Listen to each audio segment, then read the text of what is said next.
Okay. So let's test.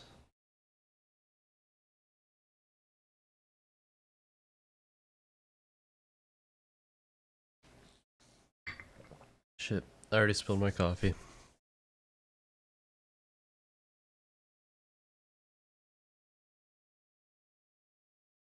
That's not creating a feedback loop, is it? No, perfect. Okay. Anyways, expand myself. Call that inflation. Let's forgive myself a little bit, but yeah. Nope. Okay, that's fine. Blurry as shit, but it'll do.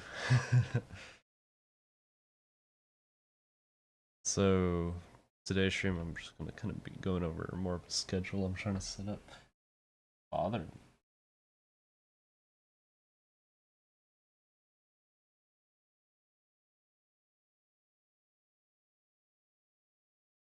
That's better. Yeah, that's a lot better.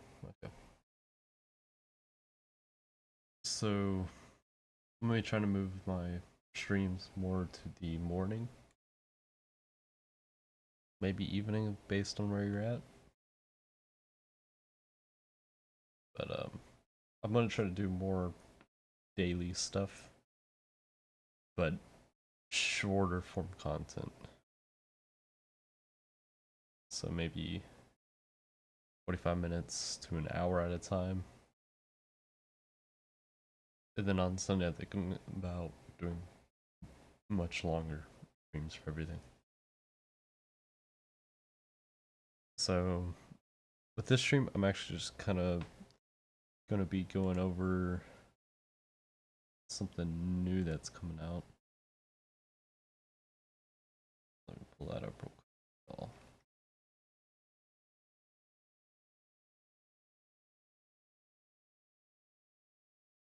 Uh,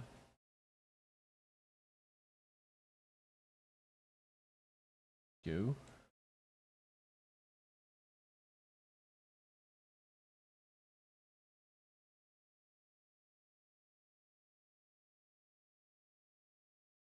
Forgot I had my printer URL stuff. It's fine, I guess, but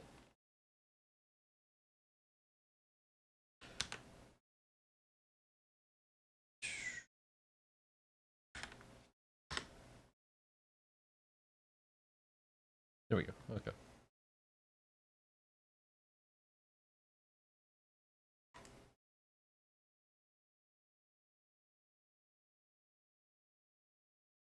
Yeah. I don't know why it won't let me full screen it, but yeah, this is a little thing I made. It's just a teaser for the upcoming album I'm working on. So all this made in Unreal. I'm thinking about doing a video or a live stream on kind of the breakdown behind this and thing I needed to do for it. But overall, it was pretty fun to make. There's actually a lot of good videos on YouTube about how to just make scenes and 3D model everything on here.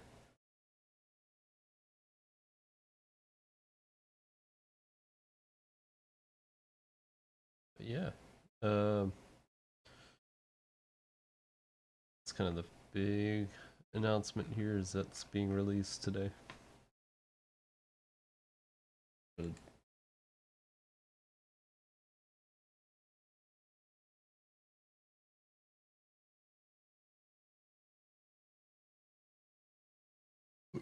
dog, I'm not built for the mornings.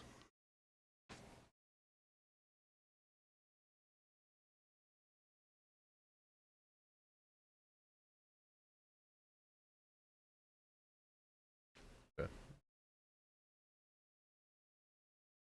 kind of like shit right now, but pretty good.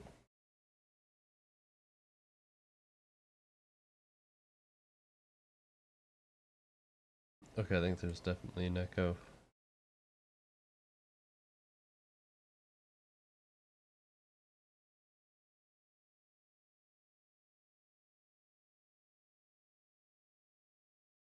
There's still an echo.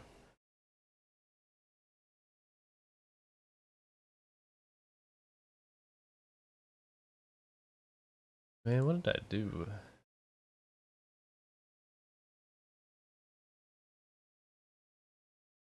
Is it better now?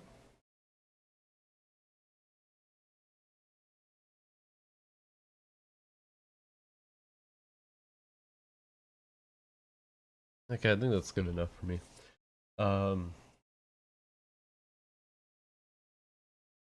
So the next few streams are still gonna be like the kind of like the last one, still working on tracks for this bigger album and everything. And finishing up older tracks. I've been enjoying that. I think other people enjoy that as well. I think that's actually my most viewed piece of content right now. I'm like looking at my camera, then I'm looking at the stream, trying to make sure like I don't look like a monster or anything. Like I know that's really easy to. It's weird talking to yourself, or like for me, just 10 minutes is already a lot. So I'm trying to like make sure I don't mess this up, as well as like making this content shorter. I want to at least make sure I'm talking throughout it, so it's not just guy making music going.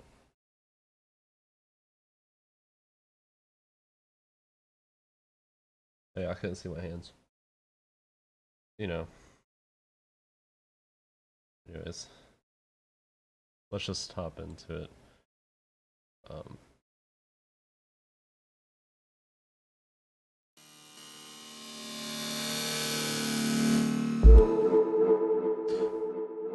I'm not sure which one this one was, so it's new to me.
That was pretty good.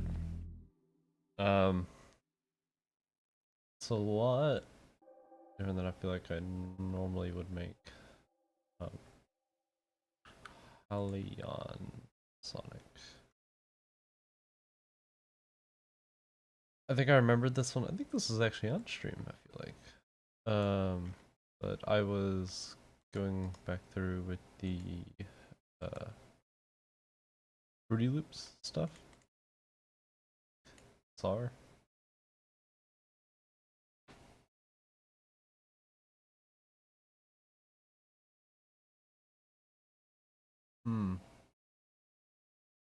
Interesting. I wonder how I can register it. How do I? I'm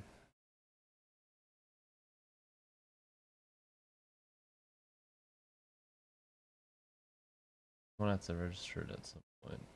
But for now, there's a lot of VSTs that I know I have in my library that I've been wanting to use.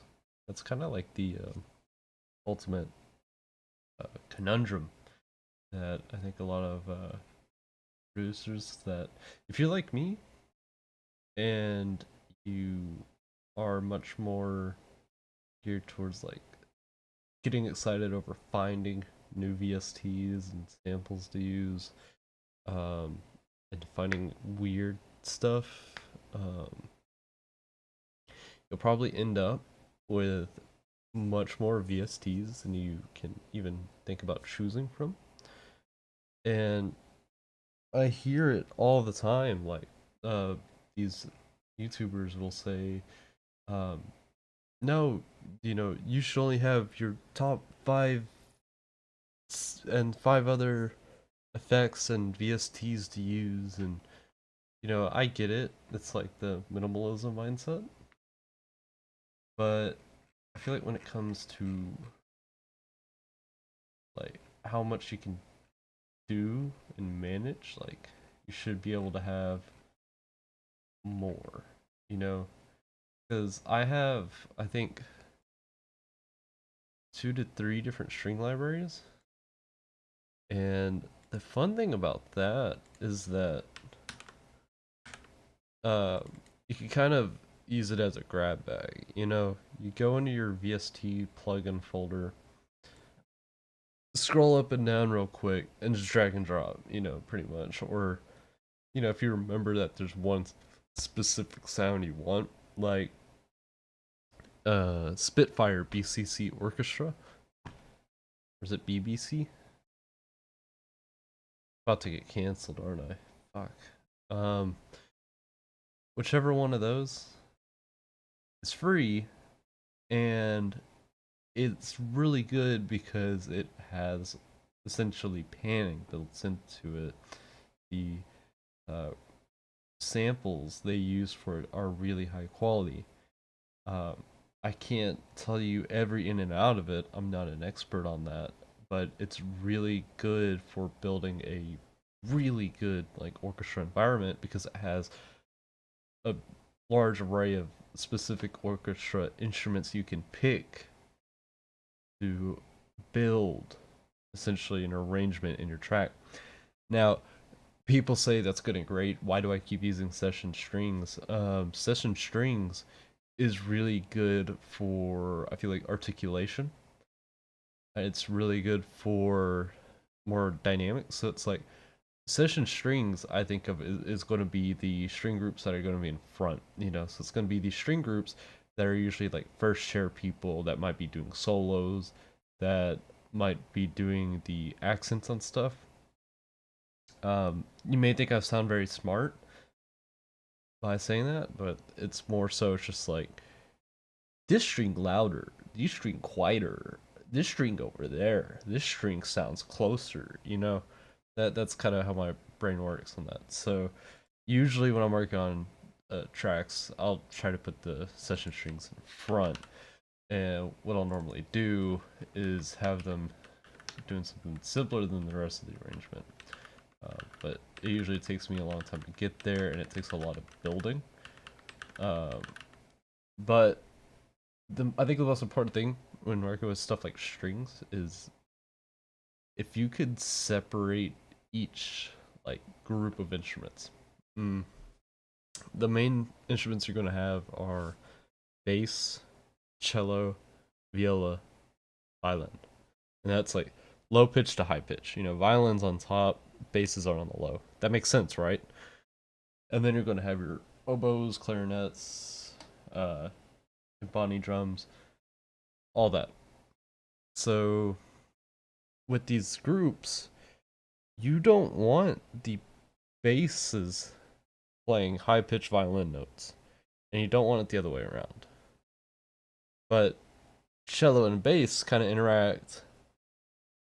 Violin and viola interact more. Cello and viola a little bit. So whenever you're writing, you want to keep that in mind because with orchestra samplers like Spitfire Audio, it separates all of that. And I can do a little example with that real quick. Let's see, is it BBC? Yep. I remember telling this to a buddy of mine, hey, you get this orchestra library, it's called BBC Symphony. And he legit did not listen to me. He just ignored me. He thought I was trolling him. Pickle Rick. Yeah, yeah, yeah. Um, so basses. Let's see if I can play bass.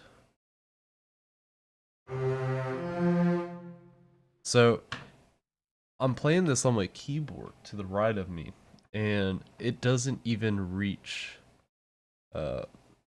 what's that? Bottom A. It doesn't reach, what's that? A3. But 2 octaves down, this is like, that's the sound, you know. So if you're to bump it up, and if you notice, there's the panning right here. So you have, oh, I think I was, yeah, no, I was playing bass. Yeah, so and that's a huge thing I think people are lacking, is if you want your arrangement to sound much more big and much more, I don't want to say professional, but like just like more fleshed out, you gotta use panning somehow. Um, I started experimenting with that like I think just last year, and it sucks because I wish somebody told me that sooner. Because I'm not a good writer. I'm not a songwriter. I'm not good with melodies. Can't even play guitar or keyboard. Do I want to learn how? Honestly, kind of, but like, mm, it's like I got other stuff I want to do. That being said, if I have a lot of free time, I'll actually start trying to learn how to play piano. But so here's the cello. So I went 3 octaves down for the bass. Now on the cello, I have to go an octave up. And I'm sure it'd be the same for the violas. So I can't play that same octave that the cellos can play the lowest note. So it's like each instrument goes an octave up, pretty much. It's a really simplified way of saying it.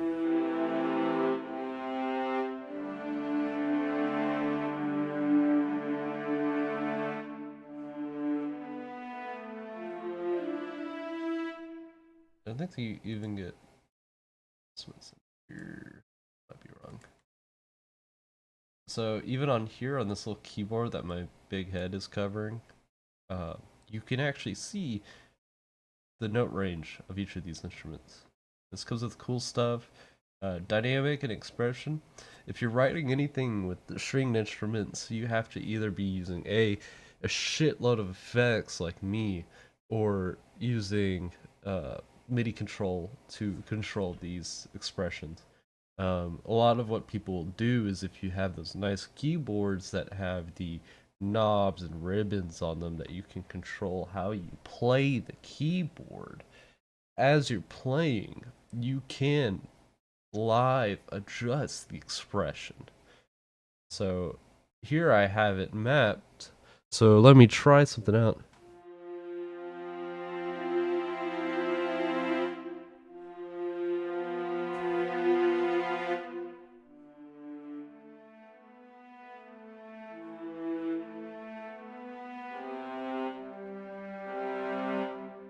If I could, I would have played the Among Us theme. That would have made more sense. But I think they got the gist across. You know, low expression, then high expression. It's not the same as volume though.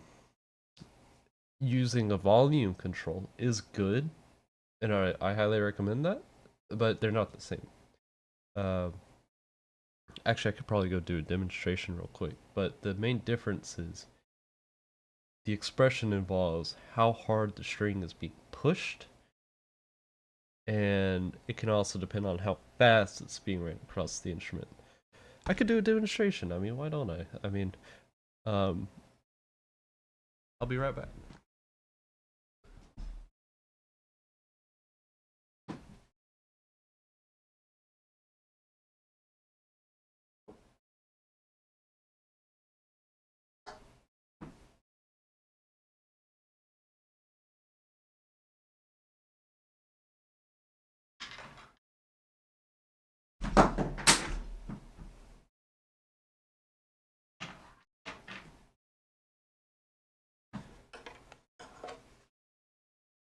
How many of you knew that I was a expert violinist? Well, the answer is I'm not. This isn't a violin, actually. Most people don't know the difference between a viola and a violin. The difference is how big this is. Kind of like a guitar and a bass. They look similar, but they're not. I think they're the same thing, but everybody argues with me. Okay, so I can't play y'all anything fancy on this because it's been too long. But the difference between the expression is you can kind of think of it like this. You know, if somebody were to play the violin, it's like, you know, so that was very low expression, very soft on the string. Now, if it's high expression, you can think of it as like me pushing down harder onto the string and then.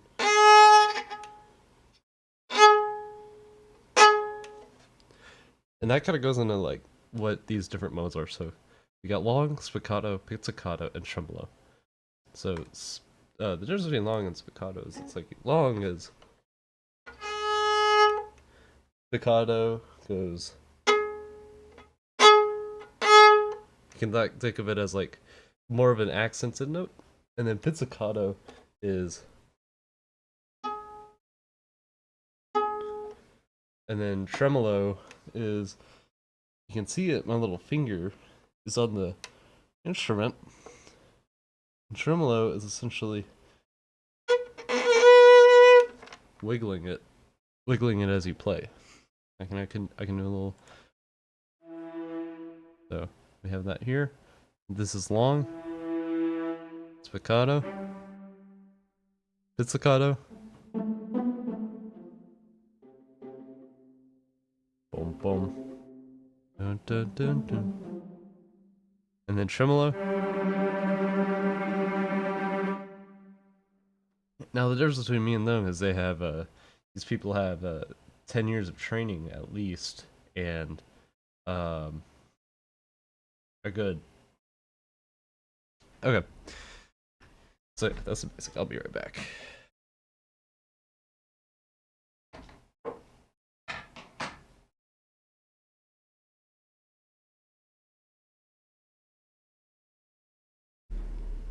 Now, just because you suck at an instrument, having the knowledge of how it works is very helpful when it comes to production. One of my favorite people, Venus Theory, he does a really cool video about some of that. But he also influences, you know, got shit knowledge of an instrument, just try recording what you can pull out of it. And I think that's a really good thing to do. I mean, for a while, this is on an older machine, so I don't have access to it, but I recorded like a few hours of me messing with the guitar and was able to make some fun sounds out of it. Let's get back into it. So let's get some violas. Let's take the MIDI, put it over here.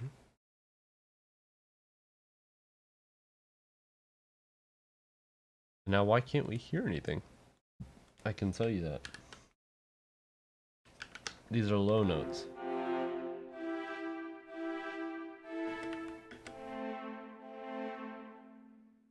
So, with notes like these, they're already short, so I'm thinking spiccato. The lottery.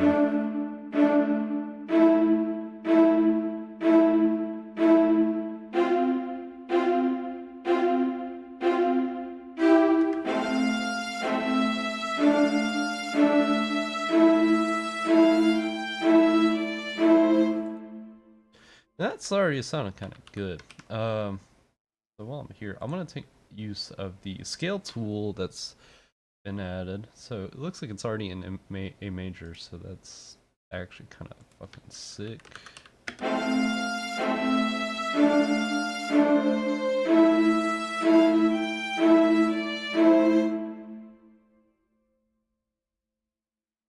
So I gotta kind of keep in tuning everything here. So I'll just, yeah, I'm so good at music. I I'm so good at this. No one has ever done this before.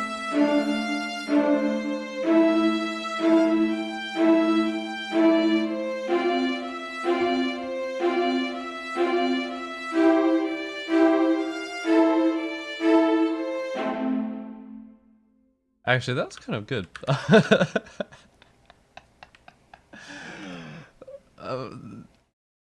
I kind of felt it. Okay.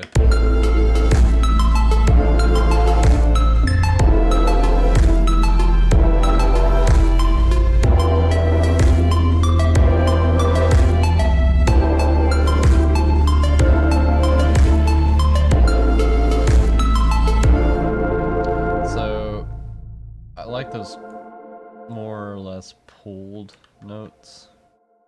I know they're just longer notes, but. And a cool trick would be, let me see if I can do this correctly. There's so many like little tricks you can do to get more I guess elaborate productions. So, and another thing, it's a bad habit. You don't need to pan 100% to the left or right. I always say like getting around 40, because once you pan it fully out, you're blocking those two sounds from actually kind of interacting a little bit.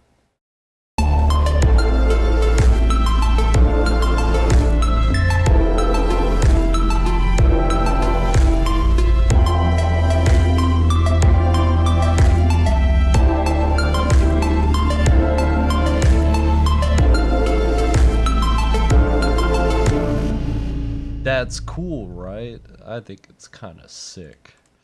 The cool thing about strings and dissonance is that it's still, if you keep it in key, of course, but it's like having that dissonance of one note. With strings, I feel like it adds a different flavor than what other instruments can add. Because with piano, it's just kind of to me. But with strings, it's like, oh, I get it.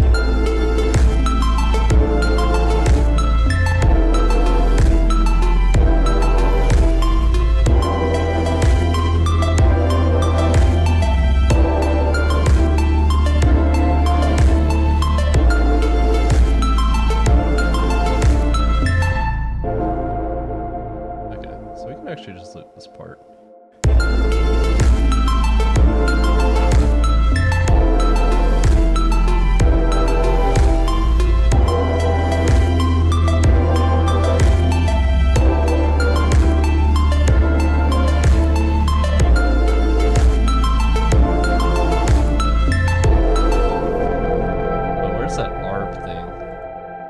I'm about to head out here in a second, but I do want to find that ARP.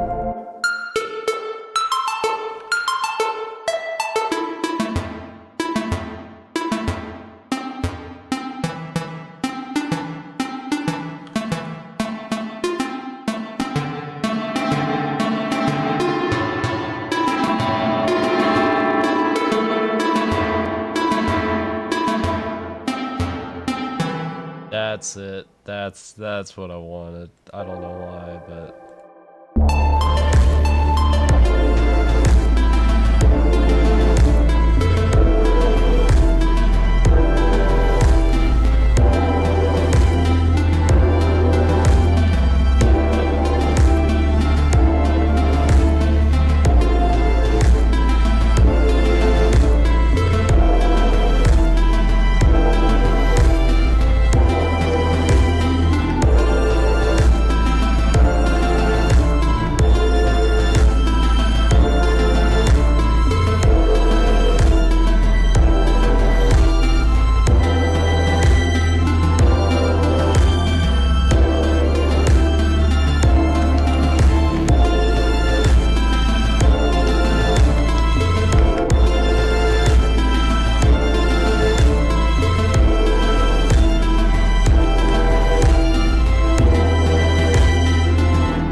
but ran into an issue. I'm not sure exactly what's going on here. I think it's that this isn't quantized. There must be like some sort of Control Shift U. Let's do that.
Yeah, I think that's pretty good. But I'm signing off for now. 32 minutes. First morning stream. Be good.